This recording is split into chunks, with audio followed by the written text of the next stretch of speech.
আমাদের কাছে একটা ইনফরমেশন ছিল যে কুকিচিনের একটি ফিমেল উইং আছে, ব্যাংক ডাকাতি হচ্ছে, সেখানে যে ভিডিও ফুটেজ আছে সেখানেও আপনারা দেখেছেন যে সেখানে তাদের নারী সদস্যরা সক্রিয়ভাবে অংশগ্রহণ করেছিল।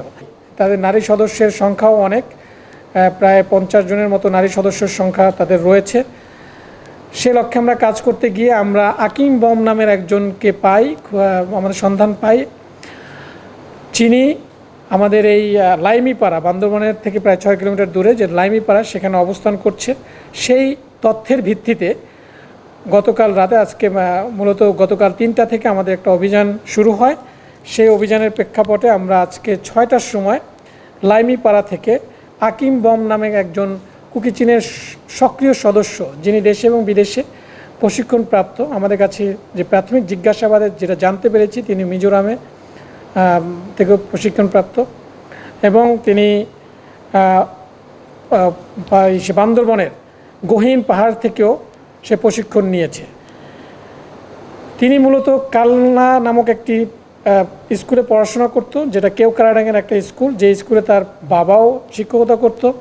সেখানে অধ্যয়নরত অবস্থায় সেখানে মাইকেল নামে একটা ছেলের সাথে তার পরিচয় হয় এবং সম্পর্ক গড়ে ওঠে, যেটা প্রেমের সম্পর্ক আমরা বলতে পারি। সেখান থেকেই মূলত এই মাইকেল মূলত তাকে উৎসাহিত করে কেএনএতে যোগদান করার জন্য এবং এক পর্যায়ে সে সম্মত হয়ে এই মাইকেলের সাথেই মূলত সে ট্রেনিং সেন্টারে আসে এবং সে ডিসেম্বরের শুরুর দিকে কোনো একটা সময় সে কেওক্রাডাঙ্গের ওই পার্টিকুলার এরিয়া থেকে যাত্রা শুরু করে প্রায় 1 রাতের মতো হেঁটে সে তার রনিনপাড়া হয়ে, তার প্রাথমিক জিজ্ঞাসা যেটা বলেছে যে প্রতিমধ্যে তাকে রনিনপাড়া পড়ে, সেই রনিনপাড়া হয়ে রনিনপাড়ার পাশেই কোনো একটা গহীন পাহাড়ে সেখানে তাদের একটা প্রশিক্ষণ ক্যাম্প ছিল, সেই প্রশিক্ষণ ক্যাম্পে আসে।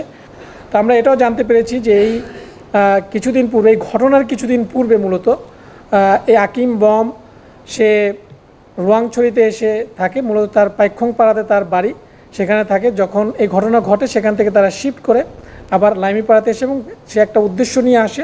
তার মেইন উদ্দেশ্য ছিল, তাকে যে টাস্কিংটা দেওয়া হয় সেটা হচ্ছে যে নতুন রিক্রুটিংয়ের জন্য নতুন নারী সদস্য সংগ্রহ করাই ছিল মূলত তার কাজ। সে উদ্দেশ্যেই তিনি এই লাইমিপাড়াতে আসে।